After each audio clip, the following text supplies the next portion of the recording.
the opposition. Members of the Knesset, it is now my distinct honor to invite the President of the United States of America, His Excellency Donald J. Trump, to address the Knesset.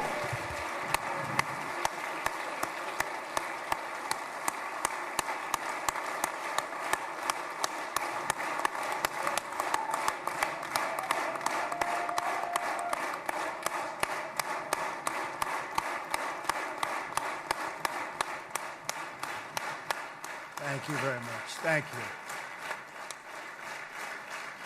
Thank you very much, everybody. It's a great honor. Nice place. Very nice place. Mr. President, Mr. Prime Minister, Mr. Speaker, esteemed members of the Knesset and cherished citizens of Israel, we gather on a day of profound joy, of soaring hope, of renewed faith, and above all, a day to give our deepest thanks to the Almighty God of Abraham, Isaac, and Jacob.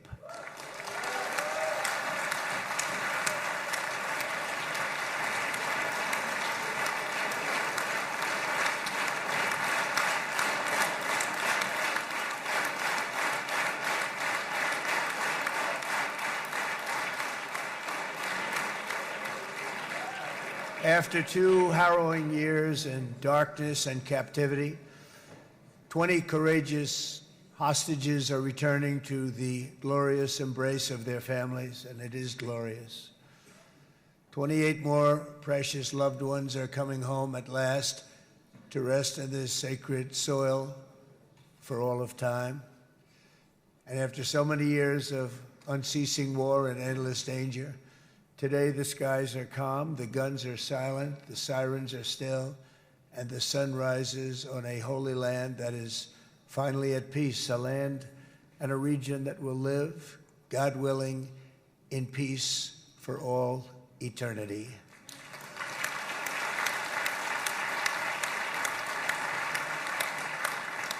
This is not only the end of a war, this is the end of an age of terror and death, and the beginning of the age of faith and hope and of God.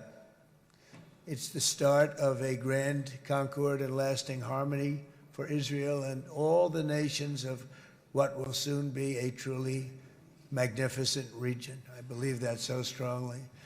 This is the historic dawn of a new Middle East.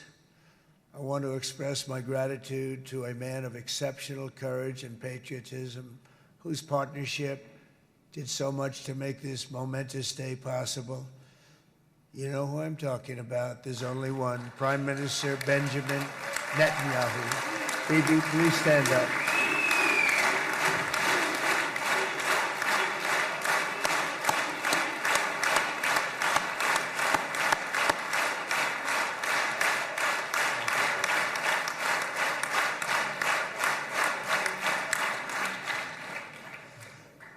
And he is not easy, I want to tell you. He's not the easiest guy to deal with, but that's what makes him great. That's what makes him great.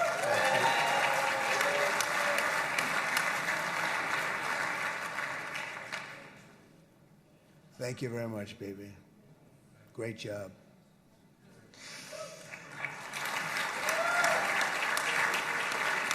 And let me also convey my tremendous appreciation for all of the nations of the Arab and Muslim world that came together to press Hamas to set the hostages free and to send them home. We had a lot of help. We had a lot of help from a lot of people that you wouldn't suspect, and I want to thank them very much for that.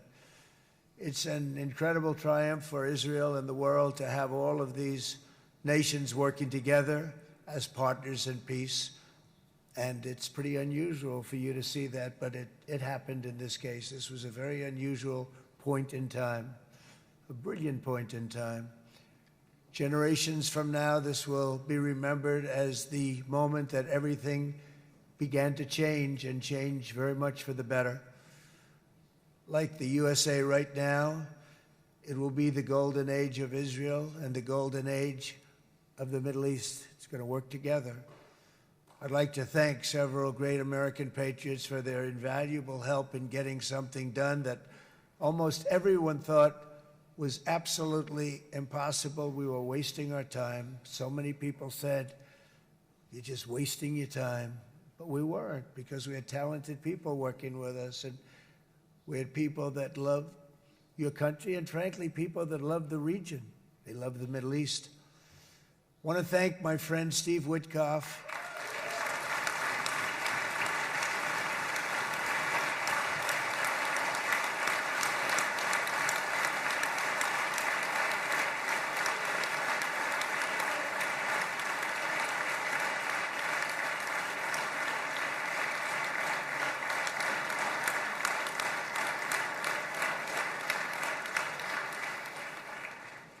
You know, Steve was chosen by me.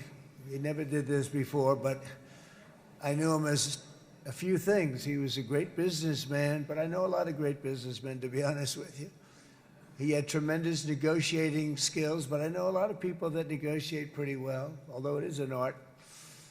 But there are people that can negotiate pretty well. But most importantly with Steve, he's just a great guy. Everybody loved him. Everybody. I mean, I know some negotiators that are so good, but you wouldn't have had peace in the Middle East. You would be in World War III right now with some of these guys.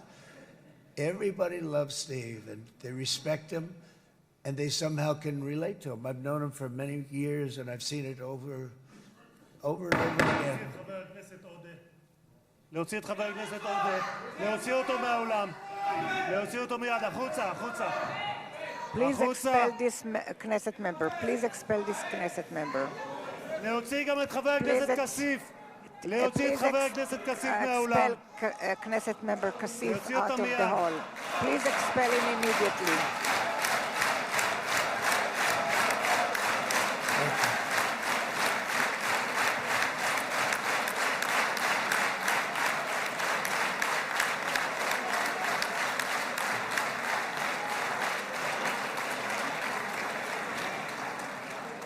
Sorry for that, Mr. President.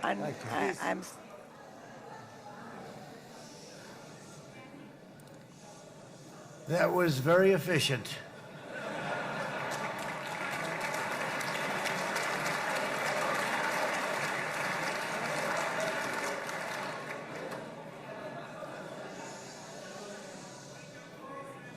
So back to Steve.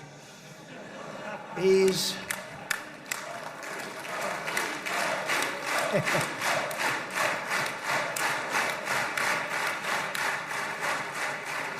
But I tell one story because he was so involved, and then we called in Jared. We need that brain on occasion. We got to get Jared in here. We got to get a certain group of people. But Steve started this all by himself. I call him Henry Kissinger, who doesn't leak. Okay? Henry is a big leaker. He leaked. Steve doesn't leak. Steve just wants to get the job done. He wants to do what's right. But I'll give you just a quick story because, as you know, he's working on the war with Russia and Ukraine, a war that would have never happened if I were president. A shame. 7,000 young soldiers a week are being killed. More than that this last week. It's a shame.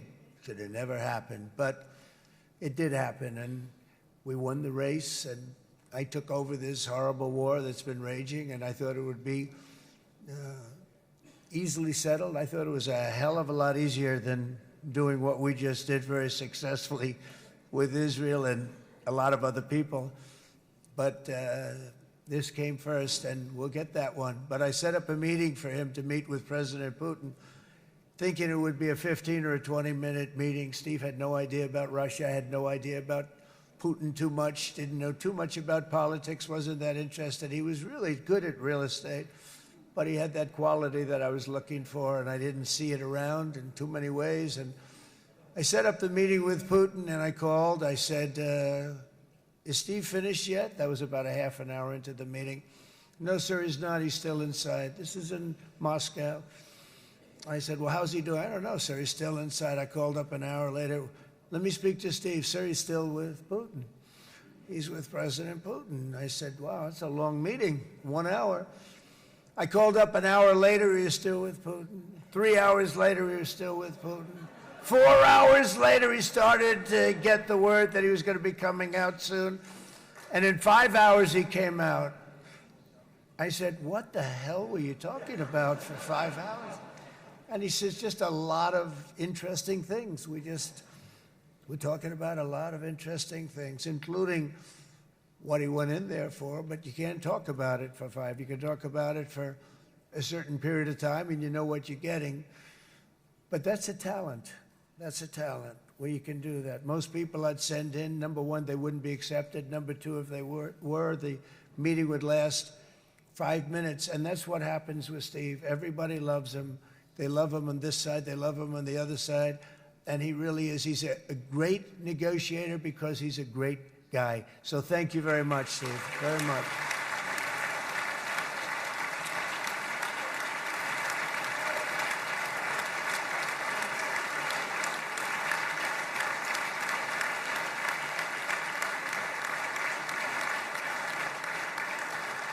And let me also give a very special thanks to someone who truly loves Israel. In fact, loves it so much that my daughter converted. My daughter converted. I didn't know this was going to happen. And Ivanka's here.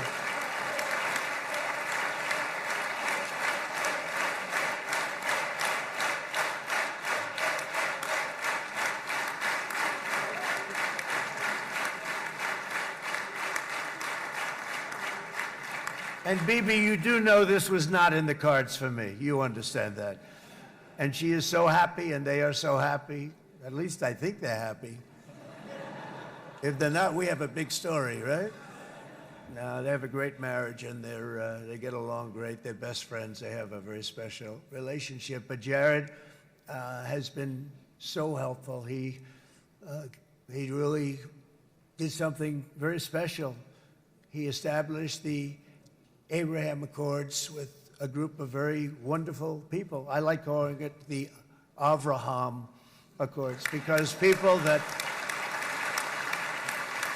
right? Avraham. It's so cool. It's so much sort of nicer, you know? The Abraham versus the Avraham.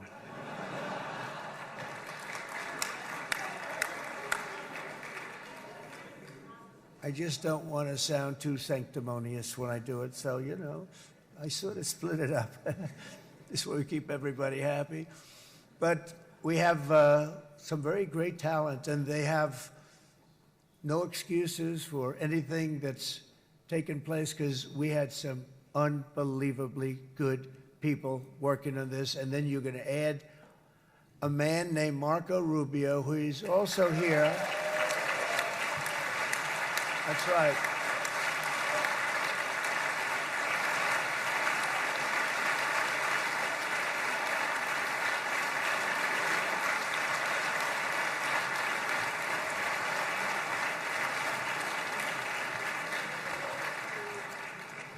And I have a prediction that Marco will go down, I mean this, as the greatest Secretary of State in the history of the United States. I believe that.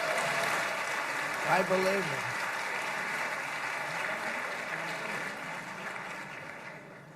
it. And he and I, you know, we really fought it out. You remember, he was tough. He was nasty. Who the hell thought this was going to happen, Marco, right? And now I'm saying he's going to go down as the greatest. He will. He was always smart and sharp, and people respect him. And then we have somebody who's young, but an unbelievable leader. I saw it a long time ago, and he's turned out to be even better than we thought. Right, Susie? I think even better. And that's Pete Hegseth, who is our Secretary of War, formerly Secretary of Defense.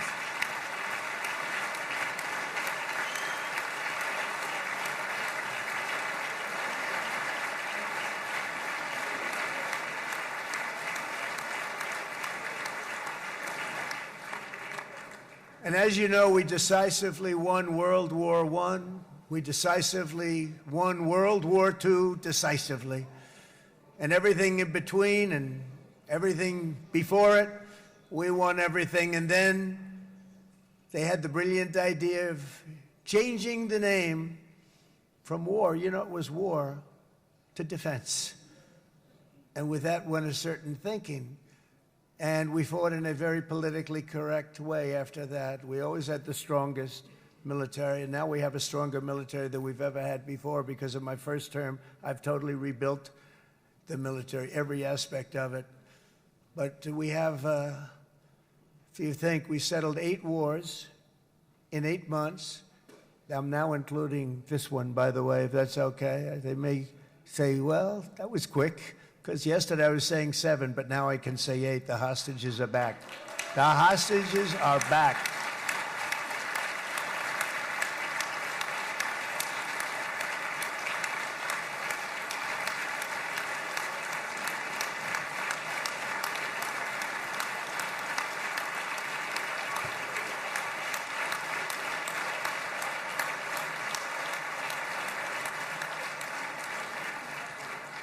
It is a good feeling. Isn't that nice to say? You know, I just said the hostage. First time I said the hostages are back. It feels so good to say it.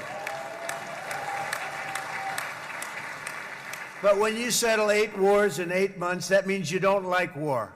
Everyone thought I was going to be brutal. In fact, I remember Hillary Clinton during a debate, she said, look at him, he's going to go into war with everybody.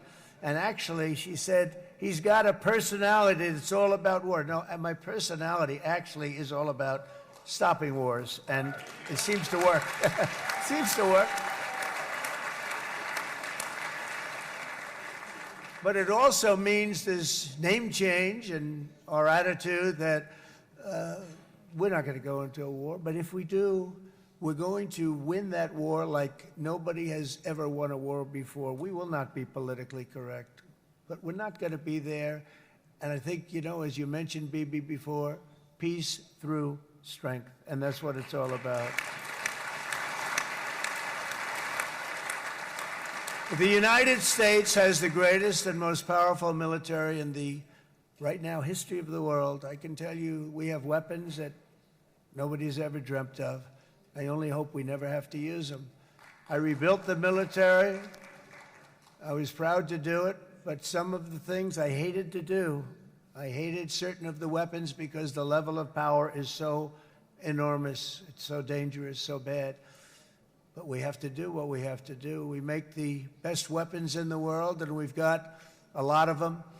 And we've given a lot to Israel, frankly. And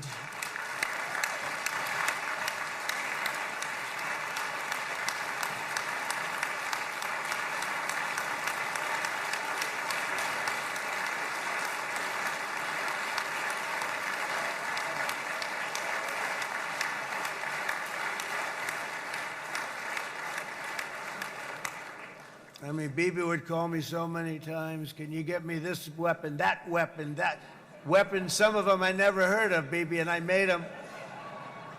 But we'd get them here, wouldn't we? And they are the best. They are the best.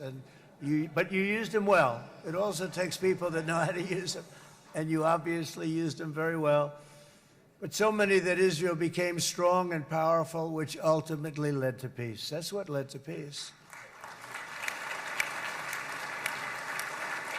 So as we celebrate today, let us remember how this nightmare of depravity and death all began.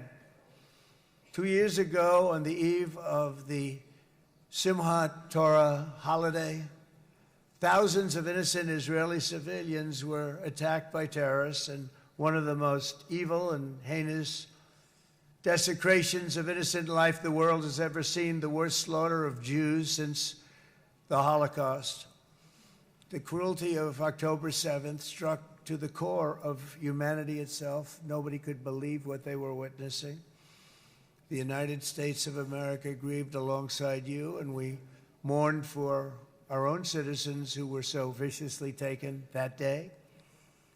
And to all the families whose lives were forever changed by the atrocities of that day, and all of the People of Israel, please know that America joins you in those two everlasting vows: never forget and never again.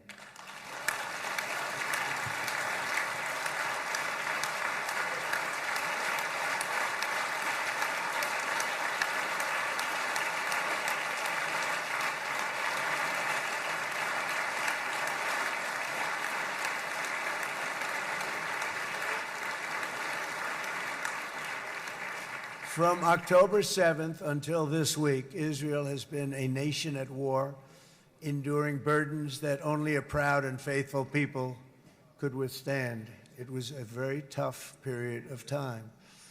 For so many families across this land, it has been years since you've known a single day of true peace. But now at last, not only for Israelis, but also for Palestinians and for many others, the long and painful nightmare is finally over. And as the dust settles, the smoke fades, the debris is removed, and the ashes cleaned from the air, the day that breaks on a region transformed, and a beautiful and much brighter future appears suddenly within your reach. This is now a very exciting time for Israel and for the entire Middle East, because all across the Middle East, the forces of chaos, terror, and ruin that have plagued the region for decades now stand weakened, isolated, and totally defeated. A new coalition of proud and responsible nations is emerging, and because of us, the enemies of all civilization are in retreat.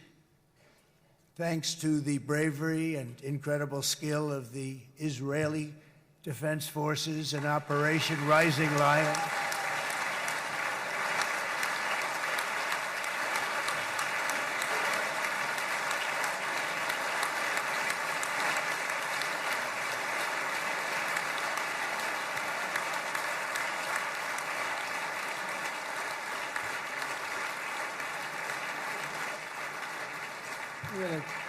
That's central casting. Let's put him in a movie. Look at him. Great job. And my people loved working with you. Loved it. They worked so well together. But many of Iran's top terrorists, including nuclear scientists and commanders, have been extinguished from this earth. And with Operation Midnight Hammer, boy, that's a great name for that, what we did. Last June, the United States military flew 7 of those beautiful B-2 bombers. They look so beautiful all of a sudden. They were always, I thought they were pretty planes. I had no idea they could do what they did. In fact, we just ordered 28 more of them. A little updated version. We ordered a whole pile of them. And almost 100 other planes went with them, including fighter jets. We had 52 tankers, big, beautiful, brand new tankers that were loading them up 4 or 5 times. They've traveled 37 hours back and forth, think of that. But we had tankers all over the sky for all the other planes. We had the F-22s, the F-35s, F-16s. We had a hell of a lot of planes.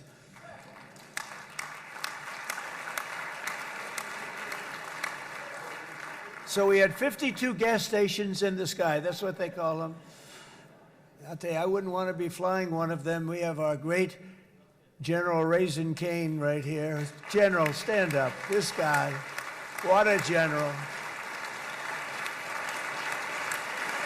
Thank you.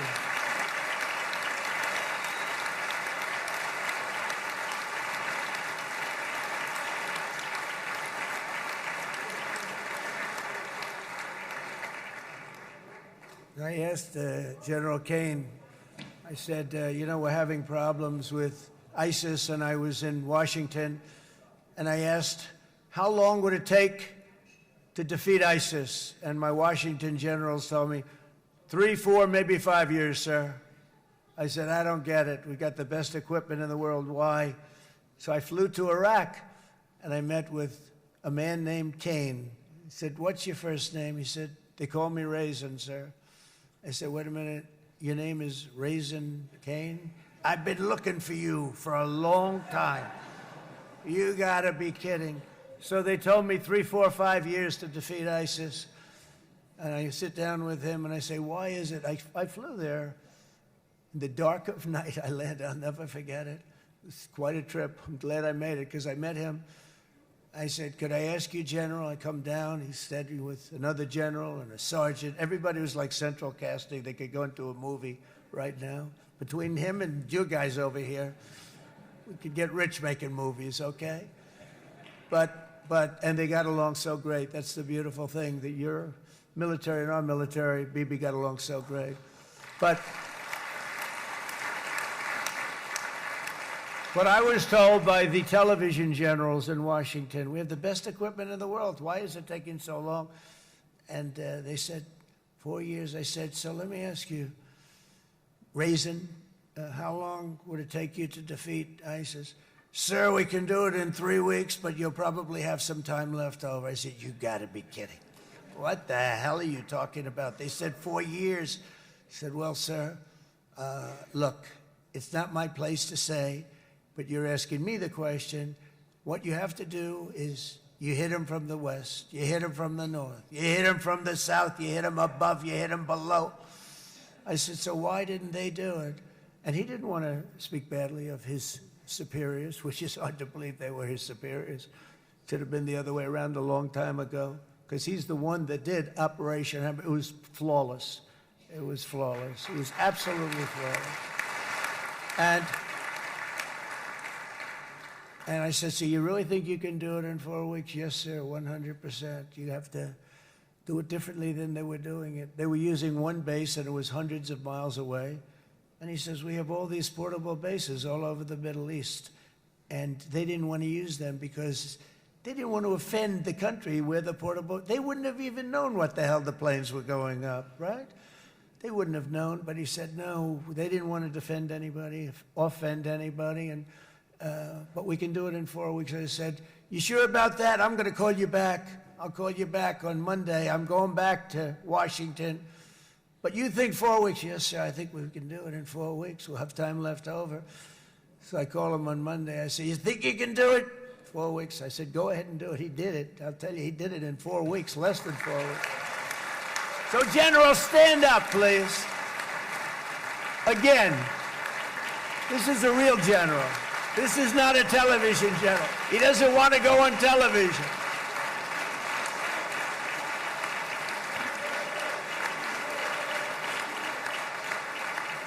He doesn't want to go on television. I said the other guys love being on television. So we dropped 14 bombs on Iran's key nuclear facilities, totally, as I said originally, obliterating them. And that's been confirmed, and everybody understands it. Together we stopped the #1 state sponsor of terror from obtaining the world's most dangerous weapons. And if you think about it, if we didn't do that, and assuming we made the same deal that we have today, there'd be a dark cloud over this deal. And #1, it wouldn't happen because the other Arab and Muslim nations really wouldn't feel comfortable making the deal that we have now, right? If Iran had that nuclear weapon that they were about 2 months away from having. They would have had it in 2 months or maybe less than that. They were right at, this was our last shot. They looked at it for 22 years. This was our last shot. The pilots told me that. They said, 22 years, sir. They looked at it. Our predecessors looked, they studied it. 3 times a year would do drills on that exact attack. And boy, did they get it right. But let's assume they didn't, and let's assume there was large-scale nuclear weapons in the hands of Iran. We couldn't be here today. Even if we signed the deal, which we couldn't do because a lot of people would not want to have anything to do with it, we took a big cloud off of the Middle East and off of Israel.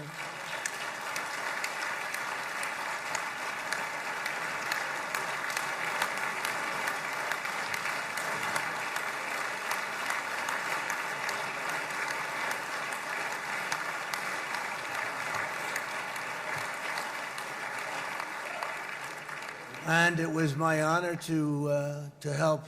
But it isn't it true, though, that can you imagine the same let's assume, Bibi, the same documents, we had everything the same, but you had somebody out there that was, in the opinion of everybody, all-powerful in the Middle East. They took a big hit, didn't they? Didn't they take a big hit? Boy, oh boy. They got hit from one side, from the other. And you know, it would be great if we could make a peace deal with them. And I think that's maybe, would you be happy with that? Wouldn't it be nice, I think? Because I think they want to. I think they're tired. Somebody said, sir, they're starting their nuclear program again. I said, let me tell you something. They're not starting anything.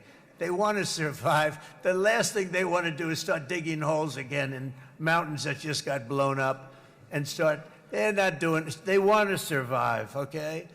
But I think we have a chance. Steve, you, and I think Jared, come on, I'll call you back for another one. We always bring Jared when we want to get that deal closed. We bring Jared, but Steve, you and Jared and the General and Pete and Marco, you'll get that deal done easy. I think that'll be easy. But first we have to get Russia done. We got to get that one done.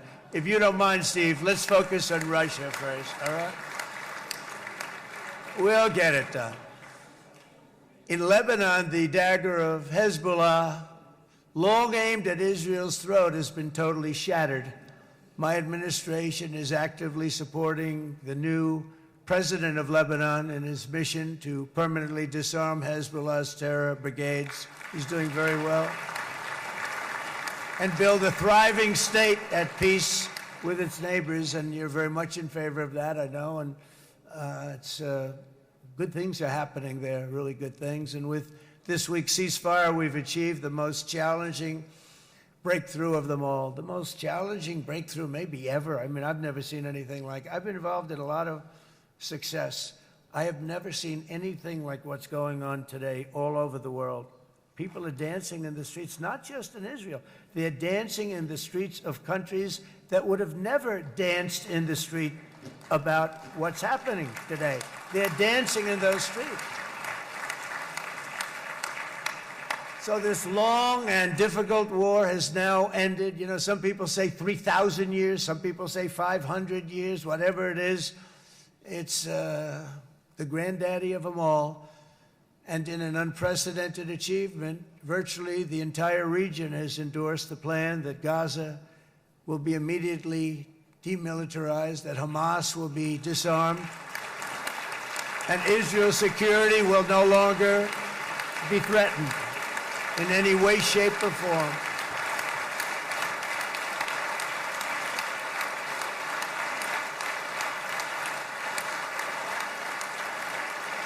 So Israel, with our help, has won all that they can by force of arms. You've won.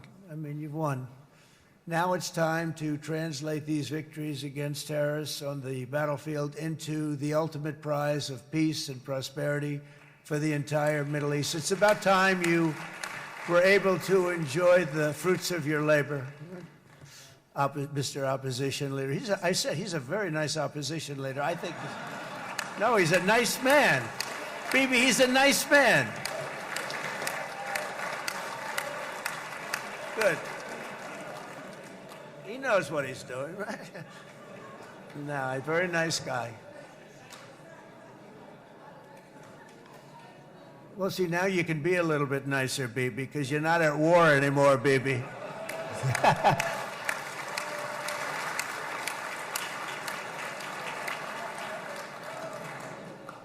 But only by embracing the opportunities of this moment can we achieve our goal of ensuring that the horrors of recent years will never happen again. You don't want to have to go through this again.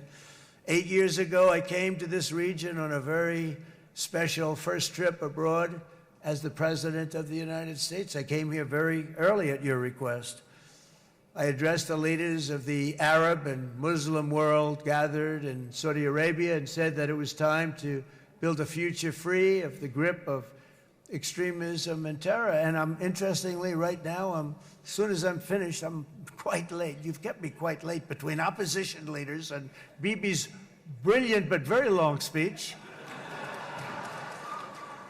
I thought I was going to run up here, make a speech, and then head to Egypt. It didn't work out, though. And you made a pretty long one, too, sir.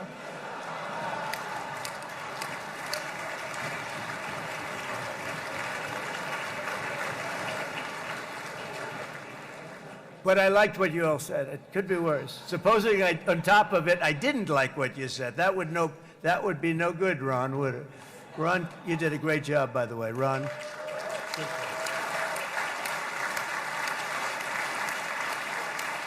Yeah.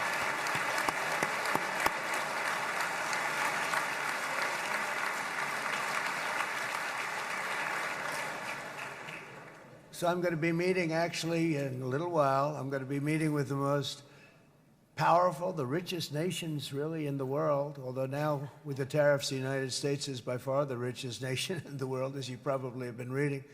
But the richest nations, most powerful nations, you know, tremendous, headed by some tremendous people in many cases. Some cases I wouldn't say necessarily I would endorse, but I will tell you, some incredible people that really helped us make this all possible. So I'll be going there. I'll be quite late. They might not be there by the time I get there, but we're going to give it a shot. But the journey we started back then led to the crushing defeat of the ISIS caliphate, to the monumental Abraham Accords, and ultimately to the historic ceasefire this week, in which many of those same nations really played a very pivotal role, I have to tell you. Steve will tell you that. Jared will tell you that. Together, we've shown that peace is not just a hope that we can dream about. It's a reality we can build upon day by day, person by person, and nation by nation. And because of that, the Middle East is finally ready to embrace its extraordinary potential. You have extraordinary potential in this region. It should now be clear to everyone throughout the region that decades of fomenting terrorism and extremism, jihadism and anti-Semitism have not worked. They haven't worked. They've been a disaster.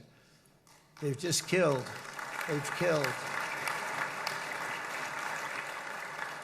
They've backfired completely and totally. They've just totally backfired. Everything that you thought, take it worst case, it's turned out to be worse than that. They have not worked. From Gaza to Iran, those bitter hatreds have delivered nothing but misery, suffering, failure, and death. They've served not to weaken Israel, but to annihilate the very forces that did the most to foment this hatred. And it's really, I mean, everybody that's tried it has become irrelevant. Meanwhile, we've seen those nations that set aside their differences, reached across ancient divides, and pursued engagement are now among the most successful in the region. They're getting along with Israel, and they're doing great.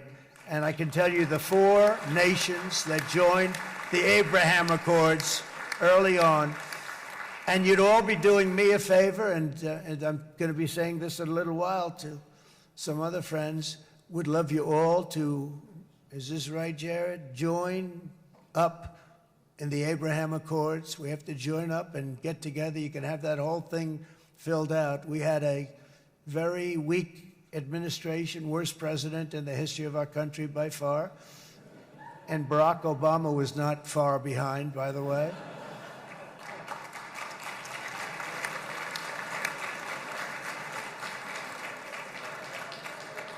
And they did nothing with this incredible document, the Abraham Accords, but now you can fill them up. Now you have peace, you have people that really like Israel. I'll tell you what, and they like Israel a lot more today than they did even 5 weeks ago. You've made a lot of, you've come back. You've come back strong, because it was getting to be a little nasty out there in the world, and ultimately the world wins. You can't beat the world always. I would say to Bibi, it's now time.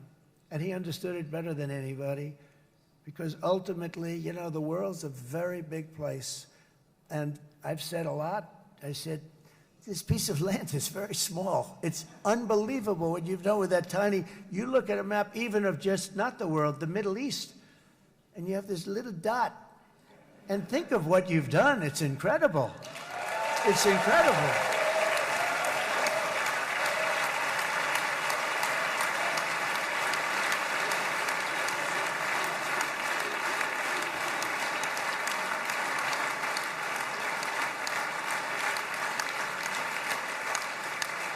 But the world is loving Israel again. And I said to Bibi, you know, the world is big and it's strong. And Ron, ultimately, the world wins. And we don't have to worry about that now. But there was getting to be a period of time over the last few months, you know, the world wanted peace and Israel wanted peace. Everybody did. Everybody did. And what a victory it's been, right? What a victory it's been. If you would have gone on for 3, 4 more years, keep fighting, fighting, fighting, it was getting bad. It was getting heated. The timing of this is brilliant. And I said, Bibi, you're going to be remembered for this far more than if you kept this thing going, kill, kill, kill. It would be it would not be the same. And I just want to congratulate you for having the courage to say, that's it, we've won, and now let's enjoy our lives and let's rebuild Israel and make it stronger and bigger and better than it's ever been before. We're going to do that. Took a lot of guts.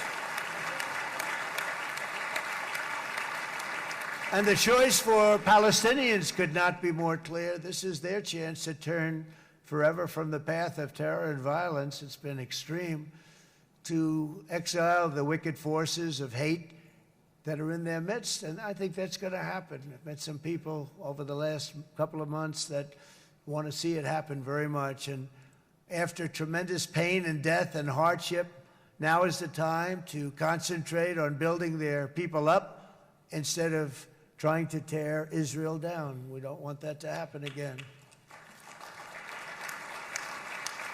And the total focus of Gazans must be on restoring the fundamentals of stability, safety, dignity, and economic development so they can finally have the better life that their children really do deserve after all these decades of horror. I intend to be a partner in this effort in the sense that we're going to help and we're going to do something that became unbelievably popular. Everybody wants to be on it. It's called the Board of Peace, okay? How about that? Is that a beautiful name? Like a board of peace.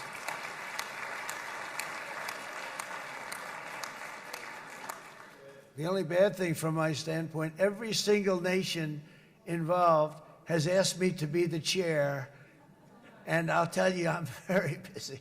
I didn't count on that, but you know what? If we do it, we'll do it right. And we have unbelievable power and wealth, because you're going to need wealth. You're going to need wealth to rebuild things, and they have wealth like few people have wealth. I want to thank the Arab and Muslim nations for their commitment that they've made to support a safe rebuilding of Gaza and beyond. I have many Arab countries, very wealthy countries, that came up and said, we'll put up tremendous amounts of money to get rebuild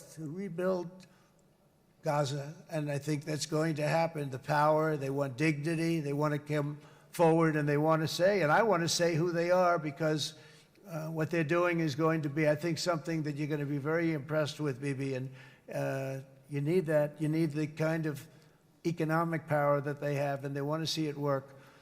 And they want to see it be safe. And they want to see it be good for Israel, too. And as much money as it will be, and it's a lot, as you can see, it's a lot.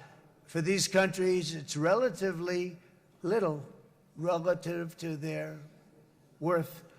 It's really a lot of money like most people could never even conceive, but for these countries, it's not that much, especially because it ensures success and stability in the Middle East, which is what they want to see. So many of them will be with us in Egypt in a little while, I think. I'm not sure. They may be gone. They may have taken their Boeing 747s and left. I said, what kind of a plane do you fly? 747. I said, that's a large plane. No, they may have. Steve, do you think they've left on their their brand new Boeing 747s? Or I don't know. We're going to find out soon. It's going to be a big story. There'll be 2 people left, and they'll be the 2 poorest ones.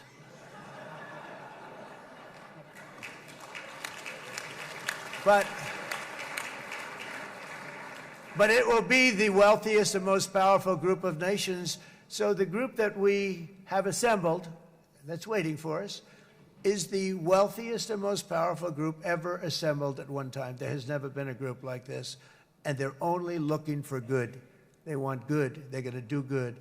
And as those commitments are made, I'm going to let the world know who's doing it, because they really deserve to get the credit. And some of them probably won't want the credit, but they deserve it. It's more obvious than ever that the productive and responsible nations of this region should not be enemies or adversaries. You should be partners and eventually even friends, and that's what's going to happen. I know it. Together you can stand against the forces of chaos. Yeah, you go ahead. That's an important point.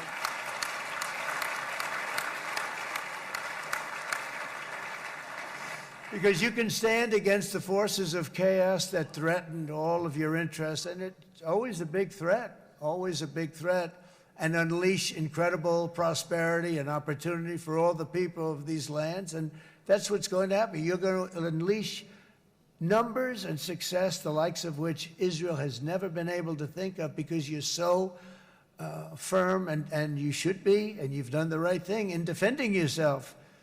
You're not going to have to worry so much about it. You've won, and now you can build, and you can do things that you never even thought possible. When you put that genius into doing something else, it's going to be something it's going to be a miracle. The miracle in the desert, it's going to be amazing. And it already is in a true sense. But it'll be wonderful when you can spend time thinking about other than war and defense and offense also. To that end, it's my firm hope and dream, frankly, that together the Abraham Accords will turn out to be everything that we thought they would. Those 4 countries were very, very brave in doing it. They did it at a very early point, and every single one of them benefits unbelievably financially.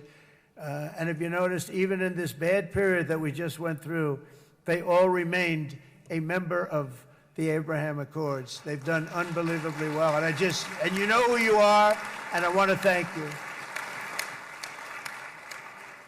And they've stayed because of loyalty, but they've also stayed because it was really good business. They've made a lot of money being members, and you're going to all, I hope that every one of the countries that we're seeking, Jared, I hope they join quickly.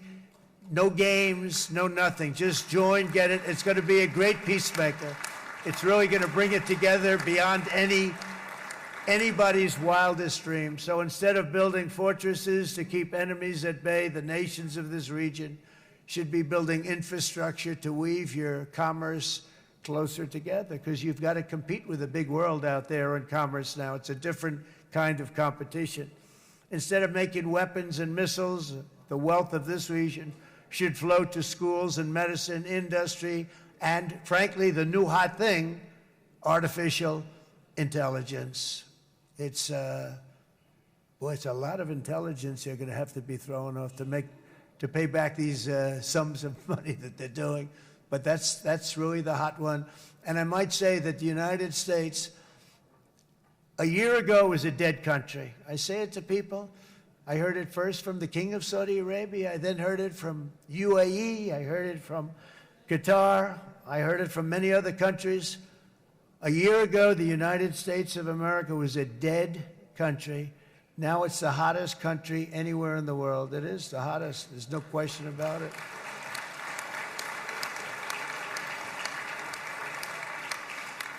In fact, if you go back a year ago, before the election, although once we had November 5th, we became hot because people got it. I would say November 5th was a time that we became really hot. But once you go back a couple of years, if I were in charge and the country was doing what they were, nobody was going to ask me to speak.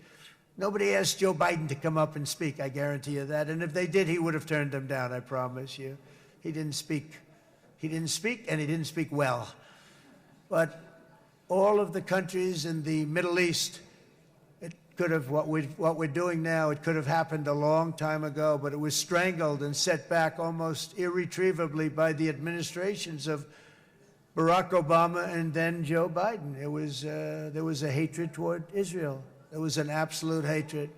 The setbacks really started when President Obama signed the Iran nuclear deal.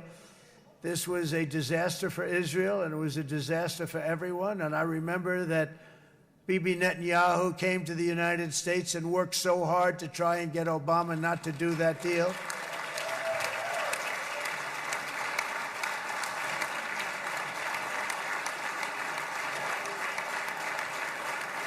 He worked so hard. But it was like talking to a wall. I remember him telling me it was like talking to a wall. They wanted to go with Iran. They chose Iran, frankly, over a lot of other good nations, but specifically Israel. And that was the beginning of a very bad period of time. You had Obama go out, and the Iran nuclear deal turned out to be a disaster. And by the way, I terminated the Iran nuclear deal, and I was very proud to do it.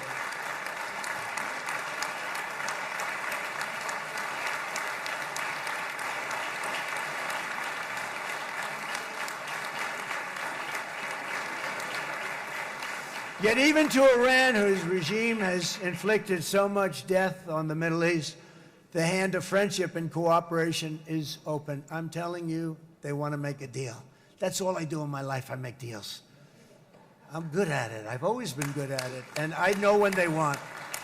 Even if they said, we don't want to make a deal, I can tell you they want to make a deal. All right, they do. They want to make a deal, and we're going to see if we can do something, because this is crazy what's happening, and we're not going to have this anymore.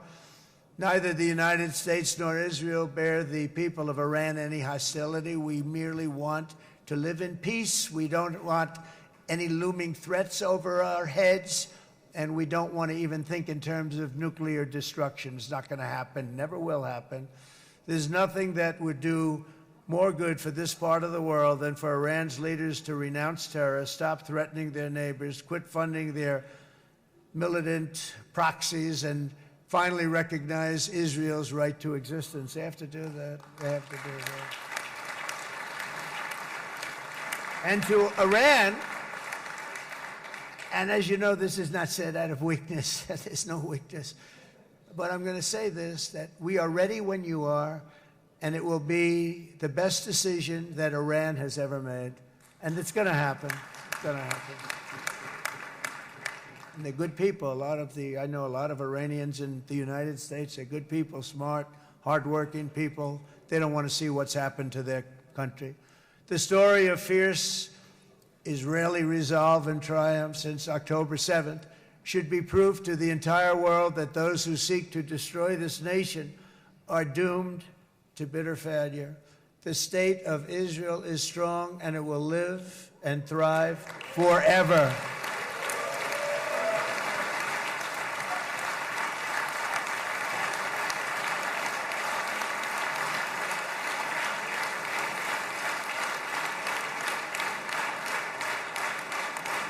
And that is why Israel will always remain a vital ally of the United States of America.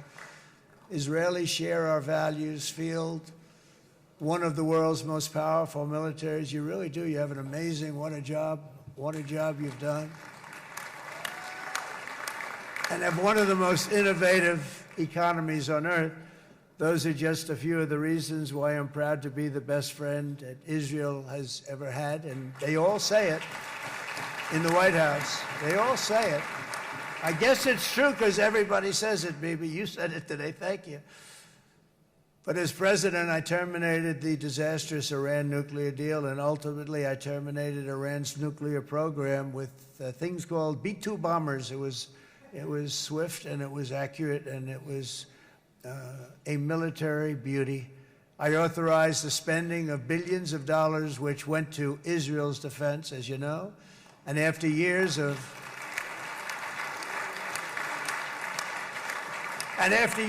broken promises from many other American presidents, you know that, they kept promising. I never understood it until I got there. There was a lot of pressure put on these presidents. It was put on me too, but I didn't yield to the pressure. But every president for decades said, we're going to do it. The difference is I kept my promise and officially recognized the capital of Israel and moved the American embassy to Jerusalem.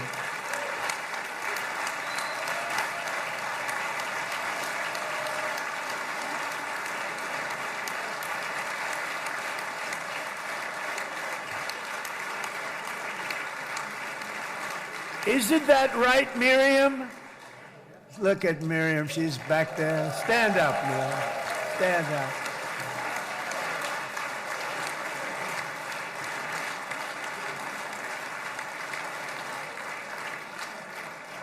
Miriam and Sheldon would come into the office. They'd call me. He'd call me. I think they had more trips to the White House than anybody else I can think of. Look at her sitting there so innocently. She's got $60 billion in the bank, $60 billion. And I think she's saying no more.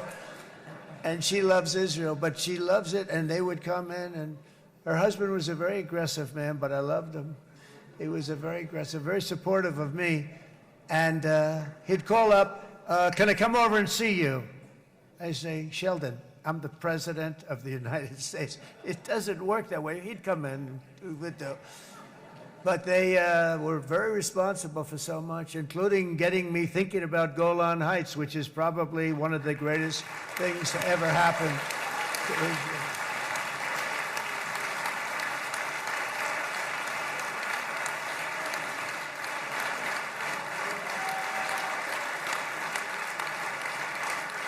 Miriam, stand up, please. She really is. I mean, she loves this country.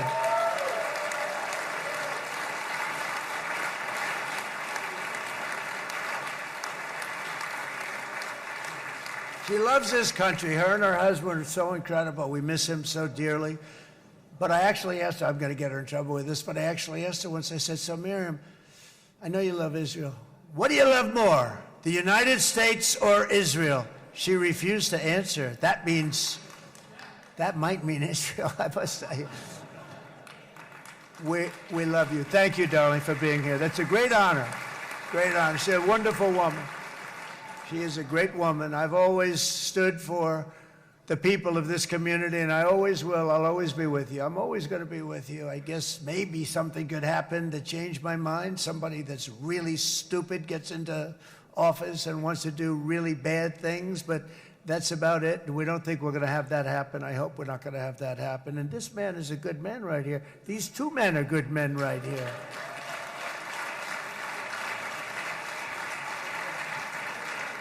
Hey, I have an idea. Mr. President, why don't you give him a pardon? Give him a pardon. Come on.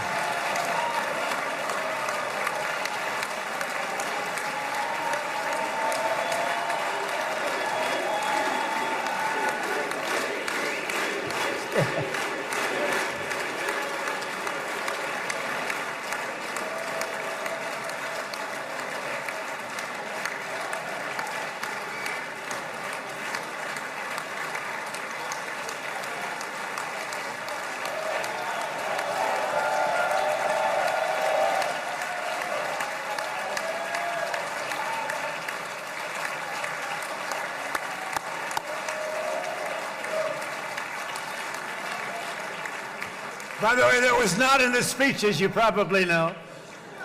But I happen to like this gentleman right over here, and it just seems to make so much sense. You know, whether we like it or not, this has been one of the greatest wartime presidents. This has been one of the greatest wartime presidents. And cigars and champagne, who the hell cares about that?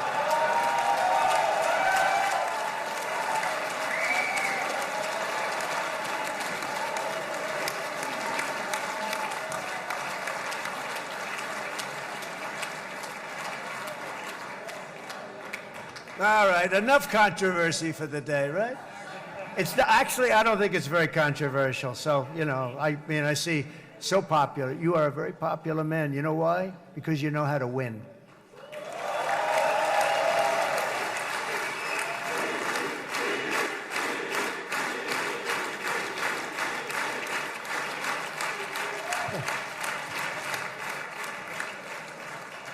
Over the past 2 years, I've met many of the families of the Israelis taken hostage and those that were taken hostage. Unbelievable. I've looked into their eyes. I've seen the worst nightmares of their suffering, but I've also seen something else, the beautiful love of the people, the love of People, frankly, that hold things together, the love that gives you the courage to carry on through thousands of years of persecution and repression, and to emerge with the heart of David. It's the heart of David. It's that love that's defeated the enemies of civilization, built this incredible country and this unbelievable economy, and forged one of the great democracies of the world. That is why it's a true honor to stand here today and address this assembly in your ancient and eternal now capital, Jerusalem. I'm proud to have helped in that regard. This city and this nation stand as living proof that a much brighter future for this entire region is truly within our grasp. For thousands of years, Jerusalem has been a home to Christians, Jews, Muslims, and people of all ethnicities and creeds. This is the holy center of the world's three great Abrahamic faiths. I like that too. Adorned, it's the first time I've seen that word in a while. Adorned with their sacred sites and alive with their pilgrims and visitors from every corner of the globe. But here between the Western Wall, the Temple Mount, and the hill called Calvary, people of every faith and background live, work, pray, serve, and raise their families side by side, and they do it with love. This example is just one of the modern miracles that Israel has given to the world.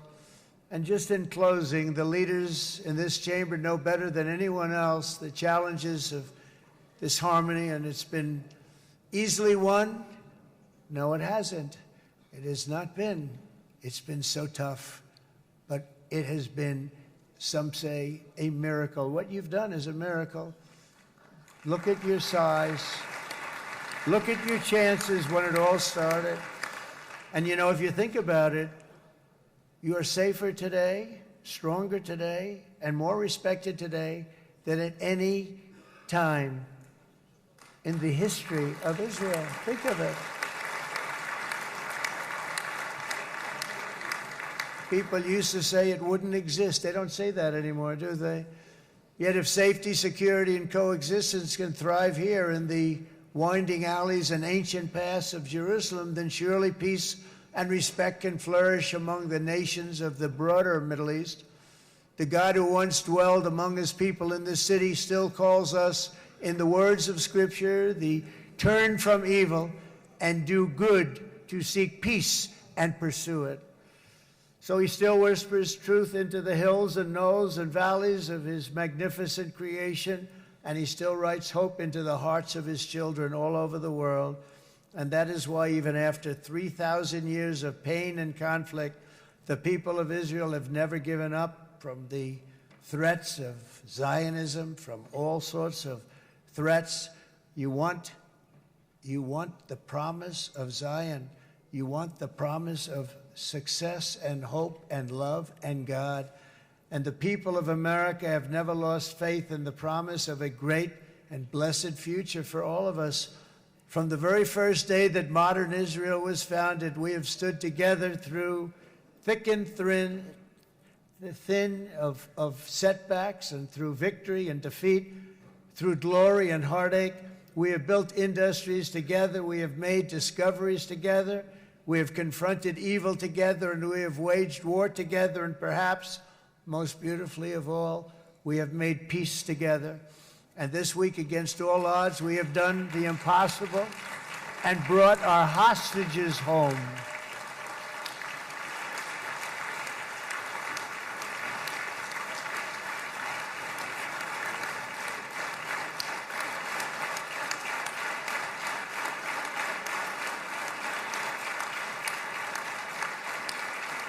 So now we're going to forge a future that is worthy of our heritage. We're going to build a legacy that all the people of this region can be proud of.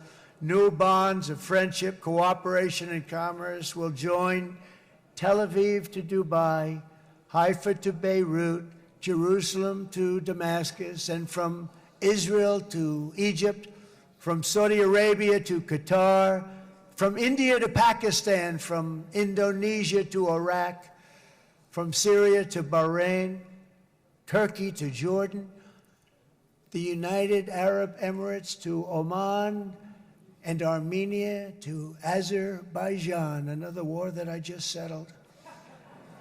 We are going to have hope, harmony, opportunity, and happiness here in the spiritual and geographic center of the entire world. That's what you are. Israel, America, and all of the nations of the Middle East will soon be safer, stronger, greater, and more prosperous than ever before.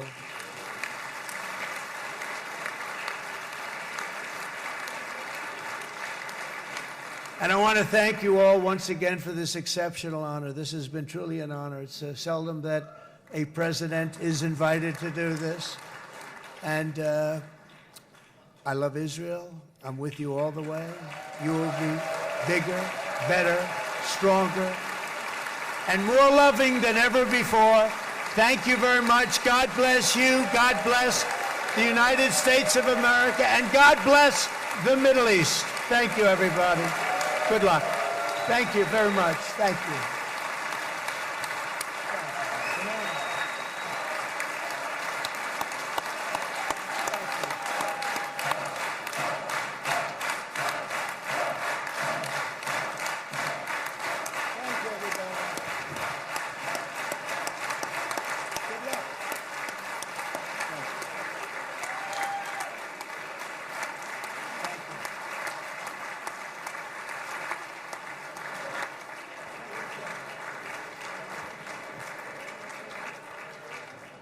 אני מודה לנשיא ארצות הברית של אמריקה על דבריו.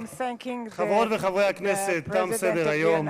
הישיבה הבאה תתקיים ביום שני, כ"ח בתשרי התשפ"ו, 20 באוקטובר 2025 בשעה 16:00. חג שמח ובשורות טובות.